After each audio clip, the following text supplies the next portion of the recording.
You can spend a lot of time by yourself analyzing a troublesome issue, identifying and understanding your interests and constraints as they apply to your situation, brainstorming some alternatives if you and the other party can agree, and figuring out your BATNA, your best alternative to a negotiated agreement. You can even generate some potential options, what you and the other party might agree to. But at some point, you'll need to go beyond just talking to yourselves and get together with the other party. But how? That involves planning, joint planning, where you and the other party, or in some cases parties, plural, set a date to address the issue together. The goal of joint planning is to create an environment that facilitates productive problem solving. While some people may spring a meeting on the other party, hey, we need to talk, now. We don't recommend that, as it tends to make the other party defensive, not conducive to productive problem solving. Plus, to be most effective, both parties should have the opportunity to go through their own getting ready sessions. For efficiency, you may want to start scheduling the getting together session or sessions before or during your getting ready session. Each party should designate one person to act as their representative. You may have heard the phrase, "the devil is in the details." Yep, you'll have to consider all of the details, or even what you think might be the most mundane aspect could make the difference between a successful negotiation and a potential disaster. When writing a story, journalists are told to include the 5 W's and an H in the lead of a conventional news article. Who, what, when, where, why, and how. We should consider the same. The why seems fairly straightforward. You want to meet to negotiate a solution to a problem. But let's extend that to the desire to meet as many interests as possible, both general interests, fairness, maintaining positive relationships, and specific interests, which may be compensation, working conditions, and so on. Who? You'll want to consider who really needs to be in the meeting. Obviously, you'll want important decision makers there, but who else? Someone who has access to information you might need, someone familiar with legal issues, someone who is creative, etc.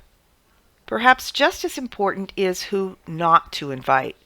Closed-minded individuals, those with hidden agendas, people more interested in hogging the stage than negotiating a collaborative solution.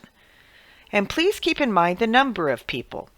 You need to have enough to utilize the benefits of group work, but not so large that the discussion is unwieldy. And the more people, the harder it is to negotiate the next W. When? Day of week, time of day, even time of year. Scheduling a meeting during a holiday season, for example, can be frustrating. And sometimes you need multiple whens. It may take more than one getting together session to get the job done. Where? Usually you want to meet in a neutral territory so that no party has home field advantage. But you could follow the sports world and switch venues from session to session. Try for a location with comfortable movable chairs and tables. Part of the where involves if you're going to have food or drink available, and who is responsible for arranging for it. What? What do you need to have for the session? Flip charts, handouts. Is there any information that would be helpful in discussing the issues, constraints, and so on? The how is also important. Do you want to follow the IBA process? Meet face-to-face, virtually, or a combination? Just pass proposals back and forth, tracking the changes. Use a facilitator, or 2 or 3. Will you be allowing caucuses where the session is paused to allow some participants to hold private conversations? Do you want to limit the amount of time people can talk?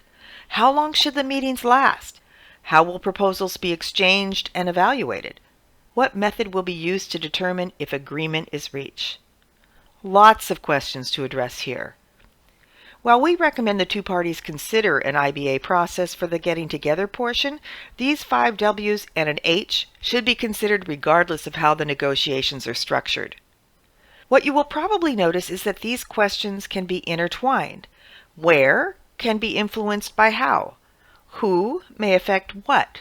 And so on. Whatever you agree to in joint planning, put it in writing and make it available to all involved. While there are no guarantees that everyone will remember the details, I can guarantee that, without it in writing, Murphy's Law will likely come into play. If anything can go wrong, it will go wrong, and at the worst possible moment. Negotiations can be tough enough without having Mr. Murphy around to make them even more difficult. Let's see if we can keep him out of your negotiation sessions.